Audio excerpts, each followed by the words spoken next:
Buenos días, familia. Hoy les envío un gran abrazo fraternal a toda mi familia, amigos, mis panas, a mi grupo de hombres esforzados y valientes, Hazak Amit, a los que veo frecuentemente y a los que no veo frecuentemente, y a los que me están viendo por primera vez. Mi nombre es Eider. Soy un curioso estudiante con muchas ganas de aprender del manual de operaciones de la Biblia. La Biblia. Ya se hace costumbre, amigo. Hace un año les compartí mi primer estudio. Aquí va el segundo correspondiente al año 2024. Les invito a que preparen sus mentes para volar al pasado, usar su imaginación, aprender y, lo más importante, trasladar las situaciones que se presentan en este estudio a nuestra vida actual.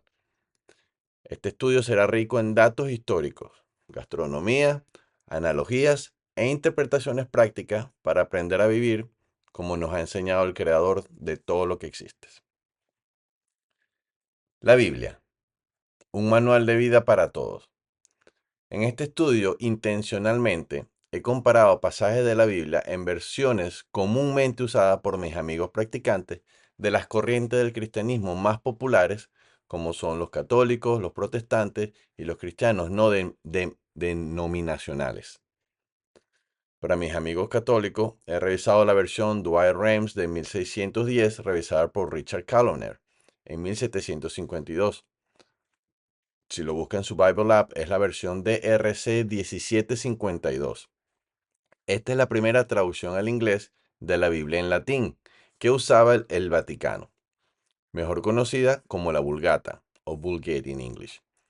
Esta traducción fue hecha en Francia para la Iglesia Romana Católica y es base de la Biblia Latinoamericana de 1972, versión que yo recuerdo haber leído en misa o catequesis y que yo usé durante mi formación ignaciana en un grupo llamado Huellas. Para mis amigos de las corrientes protestantes, evangélicos, carismáticos, bautistas, etc., leo la Biblia del Oso de Casiodoro de Reina de 1569. Usted la puede encontrar en el Bible App como BDO 1573. Esta es la base de la versión más conocida por mis padres, la Reina Valera 1960, y usada en todas las iglesias de esta corriente cristiana. Adicionalmente, esta es la Biblia traducida al castellano, la primera Biblia traducida al castellano, así que le tengo un especial cariño por los héroes que sacrificaron sus vidas, tiempo y recursos para que yo y usted podamos leer la Biblia en español hoy en día. Para mis amigos cristianos no denominacionales, leo la traducción al lenguaje actual o TLA en el Bible App de las Sociedades Bíblicas Unidas en el año 2000. Esta versión está escrita en español moderno, que mis hijos y yo entendemos fácilmente. Esta no es una adaptación de ninguna versión castellana existente, sino una traducción directa de los originales en hebreo, arameo y griego, y en donde se consideran los aspectos de la lingüística moderna y la exégesis bíblica contemporánea, es decir, la explicación o interpretación de los textos antiguos. Muy bien, entonces en este estudio es para todos, mis queridos amigos. Y esto solo con la intención de que te des cuenta que el manual de la vida es uno solo y aplica para todos. Y nos los han enseñado desde niños, independientemente de lo que te hayan enseñado en las escuelas, en las iglesias, los padres, los abuelos o los líderes de las distintas corrientes del cristianismo que te hayan influenciado en la vida. Así que en vez de crear un debate artificial de qué versión o doctrina es la más correcta, dediquémonos más bien a entender, a aprender y a aplicar los principios más básicos del perdón: la piedad, el servicio, el amor y la misericordia que nos han intentado enseñar desde niños. Apliquemos esos principios en nuestros hogares para ser mejores personas y enseñemos a nuestros hijos para que nuestras generaciones tengan herramientas para tomar decisiones sabias en la vida. El manual de la vida es único. Son historias veraces, confiables, inspiradas por Dios y aplica para todos. Sigamos entonces con nuestro estudio. La Biblia en español y la Toledo de las tres culturas, así he denominado este segmento. Este estudio es traído a ustedes por cortesía del Espíritu Santo, porque como dice Lucas 12:12, porque el Espíritu Santo os enseñará en la misma hora qué será menester decir. ¿Entendió? ¿No? Bueno, así lo escribió Casiodoro de Reina en castellano antiguo. Casiodoro de Reina nació en 1520 en un pueblito llamado Montemolín, en la provincia de Badajoz, en España, a unos 100 kilómetros al norte de Sevilla.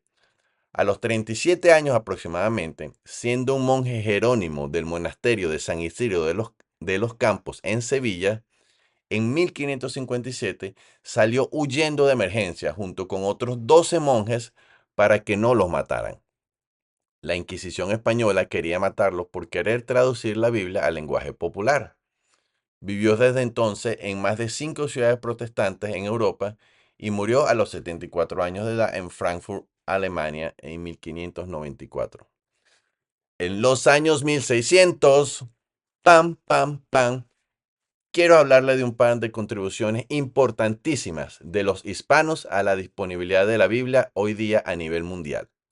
La primera es la publicación de la primera Biblia en español. En el siglo XVI, también conocido como el período clásico de la traducción de las Biblias al español, el 28 de septiembre de 1569, Casiodoro de Reina publica la primera Biblia completa de alcance popular en castellano antiguo.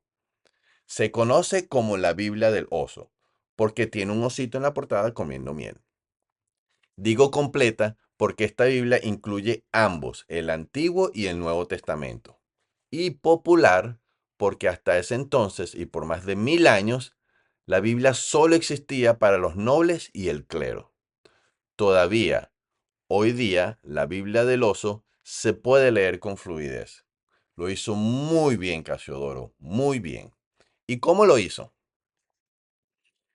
El Antiguo Testamento lo tradujo del texto masorético, que según entendí en mi investigación, son transcripciones de los 24 libros de la Biblia hebrea en sus lenguajes originales, es decir, hebreo y arameo, también conocida como Tanakh. Entonces, Casiodoro usó una Biblia rabínica hebrea escrita por los judíos cristianos Daniel Bombert y Sam Ben Jacob, publicada en 1524. Ellos, a su vez, hicieron la traducción de un papiro escrito al hebreo en el Cairo, Egipto, en el año 1008 de la Era Común, llamado el Códice de Leningrado 1008. Casiodoro también se ayudó, entre otros, del trabajo de dos portugueses judíos exiliados en Ferrara, Italia, John Top Atías y Abraham Usque, mejor conocido en el barrio como Jerónimo de Vargas y Duarte Pinel, quienes en 1553 publicaron el Antiguo Testamento de Ferrara, una traducción literal del hebreo al español que, aunque carecía de animación literaria, ayudó a Casiodoro de Reina a entender la traducción literal del hebreo al castellano. Casiodoro también tradujo el Nuevo Testamento. Usó la versión en griego publicada por Erasmo de Rotterdam en 1516. Versión que luego de varias correcciones por varios autores en 1624 se convierte en el famoso Textus Receptus o texto recibido. Este nombre se le da porque en el prefacio de aquella nueva versión del Nuevo Testamento decía en latín Textu ergo habes, nunca omnibus receptus, il quo nihil immutatum aut corruptum damus. Y en español es algo así como, ahora tienes el texto ya recibido por todos, en el cual nada está corrompido. Entonces, de ahí viene el término textus receptus, dando veracidad al trabajo de todos los escolares por darnos una versión veraz del Nuevo Testamento. Esta versión en griego del Nuevo Testamento de Erasmus de Rotterdam se usó como base no solo para la traducción al español de la Biblia del Oso de Casiodoro de Reina en 1569, sino también para muchas otras versiones usadas en toda Europa Central y Occidental, incluyendo las famosas versiones de la Biblia de Martín Lutero en alemán en 1534 y las traducciones al inglés de William Tyndale, que fueron base de la Biblia King James en inglés luego en 1611. El Nuevo Testamento de Erasmo de Rotterdam fue básicamente una versión mejorada del Nuevo Testamento existente en latín. ¿Se recuerdan de la Vulgata? Traducido y publicado por San Jerónimo por allá en el año 382, un poco después que el emperador Constantino aceptara al cristianismo como religión oficial del Imperio Romano. Una segunda contribución importantísima de los hispanos a la disponibilidad de la Biblia mundial en cualquier idioma es la publicación de la Biblia Políglota Complutense, escrita en 1514 y publicada en 1520. Esta fue la primera compilación de una Biblia con todos sus libros del Antiguo Testamento y Nuevo Testamento que compara el texto escrito en sus lenguajes originales, hebreo y arameo, con el griego y el latín. Recuerden que hasta ese entonces, y desde el año 382 y por más de 1100 años, solo se ha usado una Biblia en latín, la Vulgata. Y usted dirá, bueno, ¿qué tiene que ver la Biblia políglota complutense con los hispanos si no tiene ni una pizca de español escrito? Bueno, quiero que escuchen los nombres del equipo de traducción. Cardenal Francisco Jiménez de Cisnero era el líder. Antonio de Nebrija, a cargo de la traducción del latín. Demetrio Ducas y Hernán Núñez de Toledo, a cargo de la traducción del griego. Alonso de Alcalá, Pablo Coronel y Alfonso Zamora, traducían el hebreo y el arameo. Arnau Guillén de Brocar se encargó de la composición e imprenta de esa Biblia. Bueno, la Biblia es publicada por la Universidad Complutense de Alcalá de Henares, en España, y el equipo de producción fueron puros escolares de la Escuela de Traductores de Toledo, España. Toledo era entonces una ciudad multicultural, que se conocía como la ciudad de las tres culturas, donde vivían estudiosos inmigrantes, árabes, judíos y cristianos. Parecería, amigos, que hoy en día en Estados Unidos estamos viviendo un momento similar al del melting pot de Toledo en los años 1500. Actualmente, ministerios que mantienen plataformas digitales han llevado la traducción de la Biblia a un nuevo nivel en la historia. Existen ministerios digitales con casi 1 billón de downloads y para 2033 se estima que el 99,9% de la población mundial tenga acceso a la Biblia en su lenguaje nativo. Todo en la punta de sus dedos. Para un libro que tiene más de 4000 años de historia, estar a 9 años de ese milestone es un momento histórico, ¿no creen? Al igual que hoy, en los años 1600 había persecución, oposición, radicalismo, antisemitismo. Pero bueno, más que tener miedo, debemos tener esperanza. La palabra de Dios es la lámpara que alumbra nuestro camino. Así que solo puedo creer que algo mejor está por suceder en nuestra generación. Algo único. Esta, nuestra generación, tiene acceso a la mayor cantidad de versiones de la Biblia en la historia de la humanidad. Como ya dijimos, no difieren de fondo, sino de forma.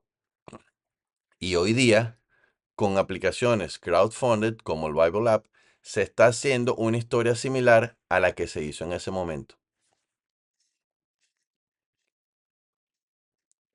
Este es el resumen y la línea de tiempo que quiero que guarden en sus corazones el día de hoy. En 1516, Erasmus de Rotterdam publica el primer Nuevo Testamento en griego, es decir, el Textus Receptus. En 1520, los españoles de la Escuela de Toledo publican la primera Biblia en sus idiomas originales de hebreo, arameo y griego y la comparan con la versión vulgata en latín, usada por más de 1000 años. Es decir, la Biblia Políglota Complutense. En ese año 1520 nace Casiodoro de Reina, se hace monje jerónimo, lo que le da acceso a los textos bíblicos, solo destinados para la nobleza y los curas de la época. En 1569, 49 años después, Casiodoro de Reina publica la primera Biblia completa de acceso popular en español. Todo esto pasó en los años 1600. Casiodoro, un hombre fuerte y valiente. Tengo que darte las gracias, amigo Casiodoro, por tu excelente trabajo, por tus 12 años de dedicación de trabajo incansable, por tu valentía al exponer tu vida, por querer buscar la verdad a sabiendas que la Inquisición te podía matar, por traer luz a billones de hispanohablantes que por los siguientes casi 500 años hemos leído algo de la Biblia en español y nos ha servido para librarnos de la opresión, no solo de los gobiernos tiranos disfrazados de ideologías y religión, sino de la opresión y cautividad de nuestras mentes. Sencillamente, gracias por ser un hombre fuerte, esforzado y valiente. Lo aprendiste muy bien de la Biblia en el libro de Josué, capítulo 1:9. Gracias a esta historia de los años 1600, hoy vamos a leer una historia de la Biblia en español y por consiguiente nos lleva al siguiente punto en nuestra agenda. Este segmento lo llamo Escuela para Padres, técnica de negociación, pan con mantequilla. Leamos en Génesis 25, 19 al 34. Esta es la historia de Isaac y Jacob. Esta es la historia de Isaac. Tenía Isaac 40 años cuando se casó con Rebeca, que era hija de Betuel y hermana de Labán, los arameos que vivían en Padán Aram. Rebeca no podía tener hijos, así que Isaac le pidió a Dios por ella. Entonces Dios atendió a sus ruegos y Rebeca quedó embarazada. Ella se dio cuenta de que iba a tener mellizos, porque los niños se peleaban dentro de ella. Por eso se quejó y dijo, Dios mío, ¿por qué me pasa esto a mí? Y Dios le respondió, tus hijos representan dos naciones, son dos pueblos separados desde antes de nacer. Uno de ellos será fuerte y el otro será más débil. El mayor servirá al menor. Cuando llegó el momento del nacimiento, el primero en nacer tenía la piel rojiza y todo el cuerpo cubierto de pelo. Por eso le pusieron de nombre Esaú. Después de Esaú nació su hermano, al que llamaron Jacob. Al que llamaron Jacob, porque nació agarrado del talón de Esaú. Isaac tenía 60 años cuando los niños nacieron. Esaú llegó a ser un buen cazador y le encantaba estar en el campo. Por eso Isaac lo quería más. Jacob, en cambio, era muy tranquilo y prefería quedarse en casa. Por eso Rebeca lo quería más que a Esaú. Un día, Jacob estaba preparando un sabroso plato de comida. En eso llegó Esaú del campo con mucha hambre y le gritó, «Me estoy muriendo de hambre. Dame ya de esa sopa roja que estás cocinando». Por eso a Esaú se le conoce también con el nombre de Edom. Jacob le respondió, «Dame tus derechos de hijo mayor, y yo con gusto te daré de mi sopa». Esaú exclamó, «Te los regalo ahora mismo, pues me estoy muriendo de hambre». Jacob le exigió a Esaú renunciar bajo juramento a sus derechos de hijo mayor. Esaú se lo juró, y Jacob le dio un poco de pan y de la sopa de lentejas que estaba preparando. Esaú comió y bebió. Luego se levantó y se fue sin darle importancia a sus derechos de hijo mayor. Esta es quizás la impresión más común que nos podemos hacer de Jacob luego de leer este pasaje. Era peleón, se peleó con su hermano Esaú desde la barriga.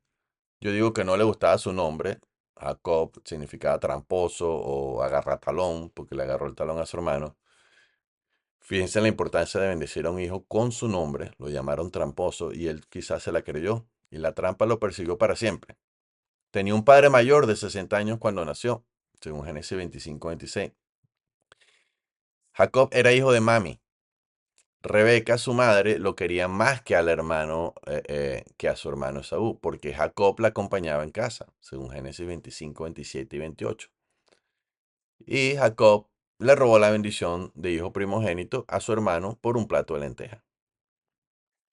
Es muy fácil identificar los defectos de las demás personas de entrada, ¿cierto? Sin embargo, luego de leer este pasaje, muchas veces me imagino el momento histórico. Cierro mis ojos y esto es lo que yo veo. Llamo a este segmento técnicas de negociación pan con mantequilla. Imagínense.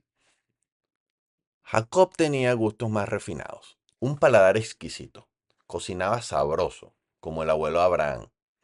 Se quedaba en casa con mami Rebeca cocinando. Génesis 25-29. Hay cosas que yo me imagino leyendo en la Biblia, que no sé si otros lo hacen, pero en mi cabeza tienen mucho sentido. Yo me imagino que si usted es Esaú, el hermano de Jacob, y usted viene cansado de trabajar todo el día, con hambre, pero usted todavía no sabe que tiene hambre, y cuando va llegando a la casa, desde lejos, siente el olor a comida, y se le despierta ese dragón de hambre en el estómago al punto que le entra la desesperación. Usted desde lejos respira y huele a comida. Es más, ya usted sabe lo que están cocinando, solo por el olor. Abre la puerta de la casa y pega un grito: ¡Huele a comida! ¡Me muero de hambre! Al entrar a la casa, su hermano Jacob ya tiene la mesa servida y decorada para dos, para él y mami Rebeca. Tiene servido en la mesa una sopa gourmet con una copa de vino enfrente. Y eso se ve tan rico que a usted le piden la casa, el carro, la mujer y usted lo regala todo solo por probar esa sopa. Así me lo imagino yo en mi cabeza al leer Génesis 25. Yo creo que Jacob no planeó robarle la bendición de la progenitura premeditadamente a Esaú, sino que él era un chef y estaba cocinando como siempre, y Esaú, por lambucio, se la puso muy papaya. Y Jacob, pues aprovechó la oportunidad para quitarle algo que siempre había querido, porque Jacob era el querido de mami, pero no de papi. Quizás Jacob en secreto envidiaba la bendición del hermano mayor y el trato preferencial que le daba Isaac a Esaú por ser el mayor. Y de paso, el atlético de la casa. Era cazador y era un chico outdoor. Es más, si Esaú viviera hoy, tendría el jeep de Bobby, ¿cierto? Con todos los periquitos para acampar. Así que el man Jacob está en su casa cocinando, un día normal en Canaán, y le sirve ese plato digno de una estrella Michelin a Esaú. Para mí, la sopa era de tomato basil con germinaciones de lentejas. Imagínense, un plato semihondo de arcilla blanca, horneado con letras hebreas azules en la orilla que combinan con el cielo. Servido en el plato una crema reducida de tomate caliente, con las lentejas germinadas y tostadas esparcidas. A medida que se enfría un poco, se le hace una capita superficial a la sopa y el Jacob le pone un chorrito de aceite de oliva encima que no se mezcla con la sopa y le esparce unos cristales de sal marina del Mar Muerto que se sienten crujientes en cada cucharada. De adorno le puso cruzado de manera diagonal en el plato un pan tostado calientito con mantequilla que aprendió del abuelo Abraham, con ajo y perejil. De esos pancitos crujientes que usted lo moja en la sopa cremosa y cuando lo muerde todavía está crujiente. Y con la temperatura calientica de la sopa, se realza el sabor a ajo y perejil en la boca. Bueno, luego de esa explosión de sabores en su boca, usted se toma un sorbito de vino blanco Chardonnay cosechado en las montañas de los Altos del Golán, ahí en Canaán, porque todavía no es Israel. Y con el sabor neutro del vino se le resalta el sabor del basil de la sopa. Así como para cerrar los ojos en cada cucharada y abrirlos para tomar vino. Uf, qué divino. ¿Cómo llego yo a esta conclusión? Pues abra la Biblia y verifique los datos que le voy a ir diciendo a continuación. En Génesis 25:29 dice que el man cocinaba sabroso o gourmet. En Génesis 25:30 dice que la sopa era roja. Y en Génesis 25:34 dice que eran lentejas con pan. Si nos vamos un poquito antes, en Génesis 18:6, el abuelo Abraham le dice a la abuela Sara que cocine un pancito caliente porque Dios y un par de ángeles llegaron de imprevisto a la casa sin avisar. En Génesis 18:8 dice que su abuelo Abraham sirvió la mantequilla con leche, mientras Dios y los ángeles esperaban a que la parrilla estuviera lista, porque el abuelo Abraham le había dicho al criado en Génesis 18:7 que encendiera los carbones. Yo me imagino, no sé, me imagino que Abraham le sirvió el pancito calientito con mantequilla a Dios y los ángeles mientras esperaban con un vasito de leche.